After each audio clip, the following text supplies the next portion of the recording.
मैं प्रशांत सिंह। आज हम जानेंगे खुद की ज़िंदगी के रहस्यों के बारे में। इस कल्पनामयी दुनिया में हमारा जीवन किस तरीके से गुजरता रहता है और तब हमें पता रहता है कि हम इस धरती पे किस लिए हैं, क्या हमारा काम है, क्यों जीवन जी रहे हैं। तो चलिए शुरुआत करते हैं काल्पनिक ज़िंदगी में जीते हुए खुद के रहस्यों के बारे में पता करने की।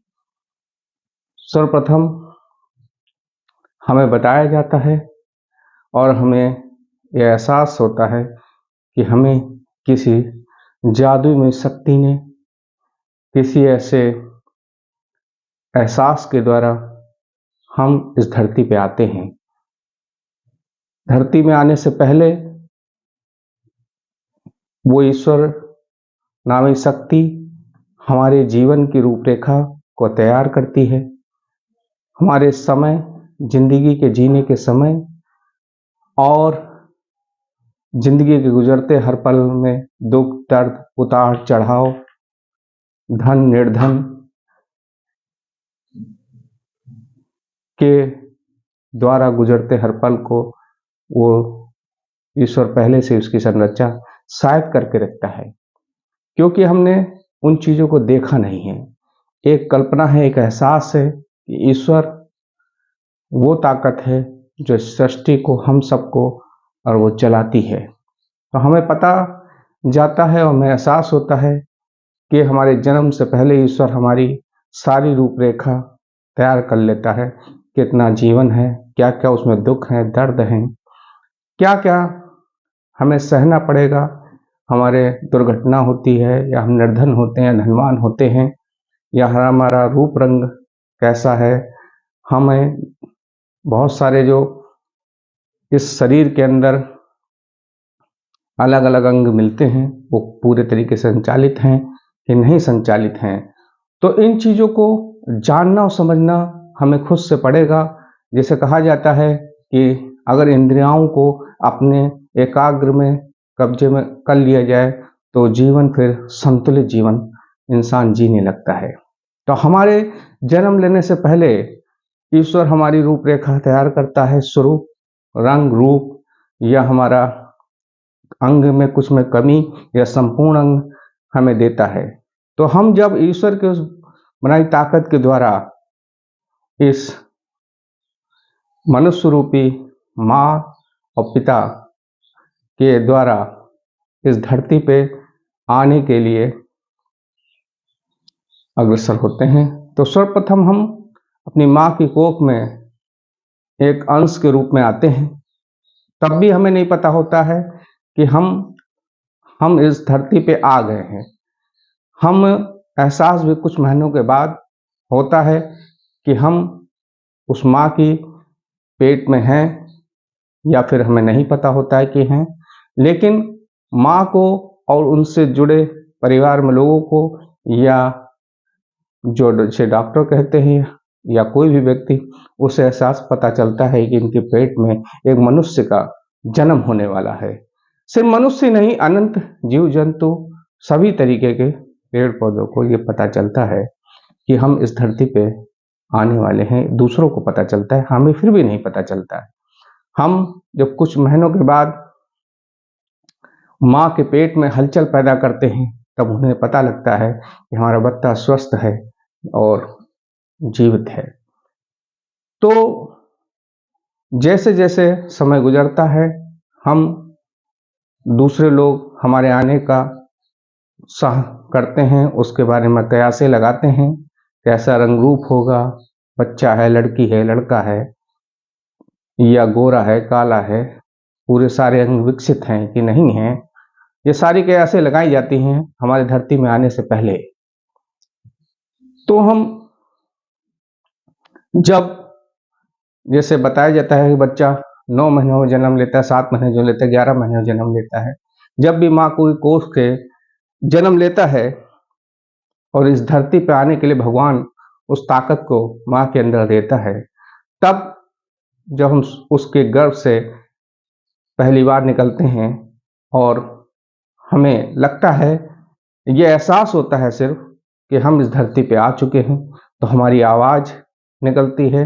अगर हमारी आवाज़ नहीं निकलती है तो हमें गूंगा समझ लिया जाता है, या हमारे आंखों से दिखता नहीं है। जो भी चीज़ों की, अंगों की अगर कमी होती है, उस हिसाब से फिर हमारा जीवन आगे के प्रति अग्रसर होता है। तो जन्म लेने के बाद हमारी परवरिश शुरू होती है। हमें एहसास होता है कि हम इस धरती पे आ चुके हैं। अब हमें अपने एहसास को बताने के लिए हमारा एक ही माध्यम होता है, रोना, या किसी तरीके से अलग अलग तरीकों से हम ये एहसास दिलाते हैं कि हम भी हैं इस धरती पे, हमें अपने साथ रखो, हमारे लिए ये करो वो करो। क्योंकि हम शब्दों के द्वारा उन बातों को नहीं कह पाते हैं। नवजात शिशु कहे जाते हैं, जन्म लिया हुआ एक बच्चा। फिर धीरे धीरे हमारा जीवन आगे तरफ बढ़ता है, हमारा अंग विकसित होने लगता है। हमें ये भी नहीं होता कि हम कितना हमारा हाइट होगी, कितनी हमारी ऊंचाई होगी, वो भी हमें नहीं पता होता है। कैसा हम जीवन जिएंगे, अमीरी में, धन निर्धन, या कष्टों में, या हमारा दिमाग कितना है, हम कितना शिक्षित होंगे। जो भी चीज़ें मनुष्य के जीवन में आगे तरफ जरूरत की होती हैं, वो हमें कुछ भी नहीं पता होता है। सिर्फ एक कल्पनामयी, एहसासमयी जिंदगी को हम जीने के लिए इस धरती पे आ जाते हैं। फिर हमें धीरे धीरे माँ बाप परवरिश की तरफ ले जाते हैं। जो भी परिवार के और सदस्य होते हैं हमें खिलाते हैं, हमें हर तरीके से रोने पे चुप कराने की कोशिश करते हैं, हमारे हर चीज़ की देखरेख रखते हैं। जैसी जिसकी स्थिति होता है, वो अपने बच्चे का जीवन आगे तरफ बढ़ाने के लिए उसकी सेवा करता है। थोड़े हम जैसे उससे बड़े होते हैं, फिर हमें क्या करा जाता है, चलाने की कोशिश करी जाती है कि हम अपने दो पैरों पे खड़े हो रहे हैं। उससे पहले हम घुटनों पे चलते हैं, किसी का सहारा बनते हैं, गोदी में जाते हैं, कैसे भी हमें उतना समय व्यतीत कराया जाता है। फिर हम ये देखा जाता है कि अपने दो पैरों पे खड़े हो तो ये चले, ये कुछ ऐसा करे। तो उस समय लोग हमारे उस जीवन के समय को आनंद में बचपने का स्वरूप देके उसको परवरिश करते हैं। हमें नहीं पता होता है, हमें इस दुनिया का कुछ भी पता नहीं होता है। ये कौन माता कहा जाएगा, कौन पिता कहा जाएगा, बहुत सारे रिश्ते नाते, या दुनिया में हमें क्या क्या झेलना पड़ेगा, क्या क्या हमारे आगे स्थिति परिस्थिति आएगी, कितना हमारा लंबा जीवन है, ये सब हमें कुछ भी नहीं पता होता है। जैसे जैसे हमारा जीवन आगे बढ़ता है, वैसे वैसे हमें उन सभी चीज़ों का एहसास होता है। ये कल्पनाई में जीवन एक आनंद में भी होता है, कष्ट में भी होता है, लेकिन इसका संचालन हमें इस ईश्वर नामी शक्ति चलाती है, या फिर जो जन्मदाता माँ बाप वो हमें चलाते हैं। लेकिन सर्वप्रथम वो शक्ति ही ऐसी है जो हमारे शरीर के अंदर दिल के स्वरूप में आती है।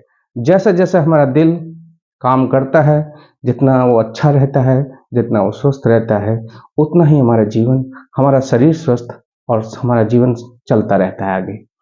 अगर बढ़ते समय हमें हर समय समय पर जैसे जैसे हमारा समय गुजरता है, शरीर बढ़ता है, वैसे वैसे हमें हर मनुष्य में प्रयोग होने वाली चीज़ों को समझाया जाता है, बताया जाता है, उसका हमें भार दिया जाता है कि तुम अब ये करो, अब वो करो।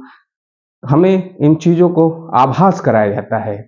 सर्वप्रथम हमें बोलने का, अगर हमें आवाज़ मुख से निकलती है तो हमें बुलाया जाता है, ये बोलो, वो बोलो, पापा बोलो, मम्मी बोलो, माता बोलो, पिता बोलो, भगवान बोलो।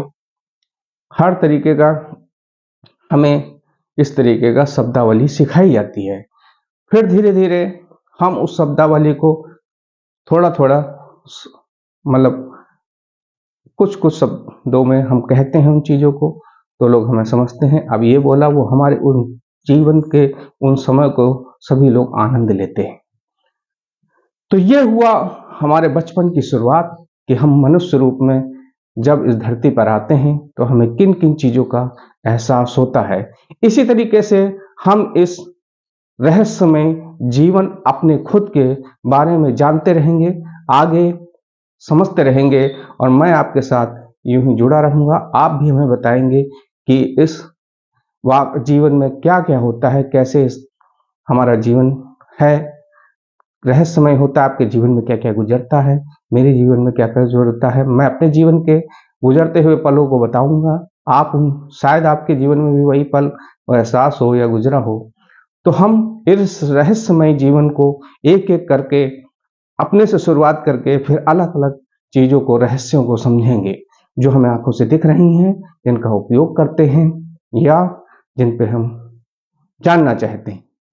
तो फिर आप मेरे साथ जुड़े रहिए इस रहस्यमय जीवन को समझने के लिए। धन्यवाद।